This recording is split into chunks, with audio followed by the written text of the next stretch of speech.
해당 영상은 참고용으로 제작되었으며 최종 픽과 조합은 정보방에서 무료로 제공해드리고 있습니다. 토토라이브 정보방 문의는 영상 하단 고정 댓글 클릭 후 링크로 문의 주시면 무료 입장 도와드리겠습니다. 구독과 좋아요는 영상 제작에 큰 힘이 됩니다. 레버쿠젠 지난 11일 도르트문트와의 원정 경기에서 3-2로 승리했습니다. 최근 5경기에서 모두 승리하며 리그와 대회에서 압도적인 경기력을 선보이고 있습니다. 특히 도르트문트전의 경우 팀의 전술적 완성도와 강력한 공격력을 입증한 대표적인 사례로 평가받고 있습니다.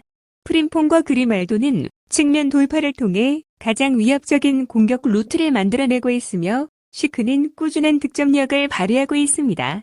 또한 텔라는 보니페이스의 부재 속에서도 안정적인 활약을 이어가며 팀의 공격력을 유지하고 있습니다. 그러나 타와 인카피에가 수비 상황에서 공간 관리에 부족한 모습을 보여 상대의 빠른 역습에 취약한 점은 개선이 필요한 부분으로 보이는 레버쿠젠입니다. 마인츠 지난 11일 보훈과의 홈 경기에서 2-0으로 승리했습니다. 최근 5경기에서 4승을 기록하며 상승세를 이어가고 있습니다. 윈헨전 승리에서 팀의 자신감을 크게 끌어올렸고 이재성과 부르카르트가 팀 공격의 핵심 역할을 수행하며 창의적인 패스와 높은 결정력을 보여주고 있습니다. 젠츠와 벨의 수비 조합은 안정감을 제공하고 있으나 상대의 강한 측면 공세를 막아내는 데에는 여전히 한계가 있는 상황입니다. 상승세를 타고 있는 레버쿠젠 원정길에 올라야 하는 상황에서 아미리, 네벨, 비도비치의 결장으로 인해 중원의 공백은 아쉬움이 남았던 마인츠 공허입니다. 초안 분석 이번 경기는 레버쿠젠이 강력한 측면 공격과 다양한 득점 옵션을 활용해 마인츠의 수비를 흔들 가능성이 높습니다. 마인츠는 역습과 중원의 압박을 통해 맞대응하겠지만 레버쿠젠의 빠른 전환 플레이와 홈 이점을 극복하기는 쉽지 않아 보입니다. 다득점 경기가 예상되며 레버쿠젠이 근소한 차이로 승리할 가능성이 유력합니다. 브렌트포드 지난 12일 잉글랜드 FA컵 64강전 플리머스와의 홈 경기에서 0-1로 패배하였습니다.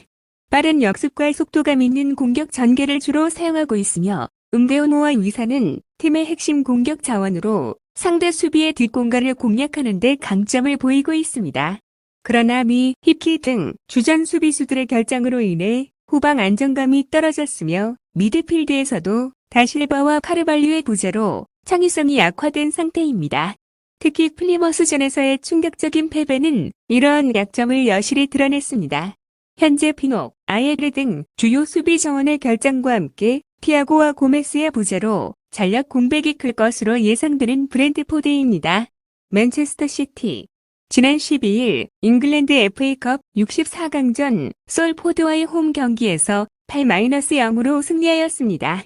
높은 점유율을 유지하며 공격적인 플레이를 전개하며 홀란드는 리그 최고의 득점력을 자랑하며 데브라 위너와 실바는 날카로운 패스와 창의적인 플레이로 팀의 공격을 이끌고 있습니다.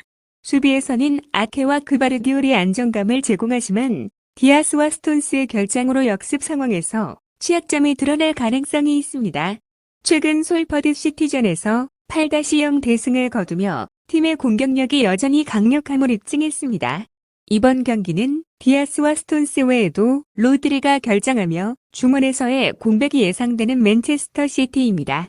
초안 분석 이번 경기에서는 맨체스터 시티의 강력한 공격력이 브렌트포드의 약화된 수비진을 압도할 가능성이 높습니다. 브렌트포드는 홈에서 역습 기회를 노리며 저항하겠지만 미드필드와 수비의 공백이 치명적인 약점으로 작용할 것입니다.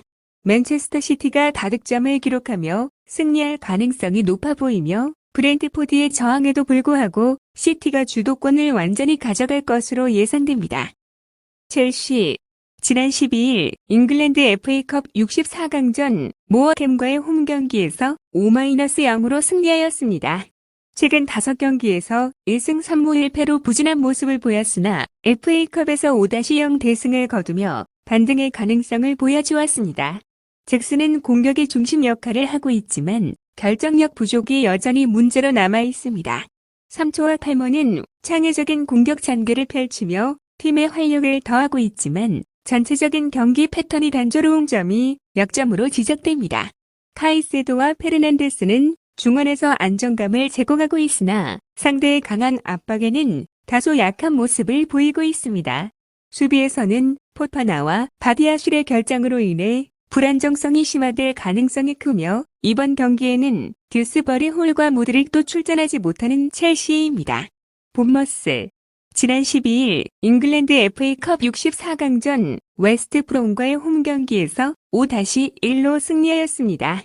본머스는 최근 5경기에서 3승 2무로 상승세를 이어가고 있으며 특히 맨체스터 유나이티드를 3-0으로 꺾는 등 강팀 상대로도 경쟁력을 입증했습니다.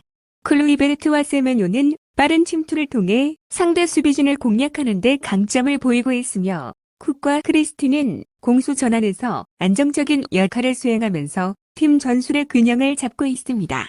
그러나 스미스와 타베르니어를 포함한 다수의 주전 선수들이 결장하면서 수비 조직력이 흔들릴 가능성이 있는 본머스입니다. 초안 분석 첼시는 홈 경기 2점을 바탕으로 중원의 안정감을 활용해 경기를 주도할 가능성이 큽니다. 본머스는 빠른 역습과 공격진의 기민한 움직임으로 첼시의 수비진의 부담을 줄 가능성이 크지만 수비진의 부상 공백이 약점으로 작용할 수 있습니다.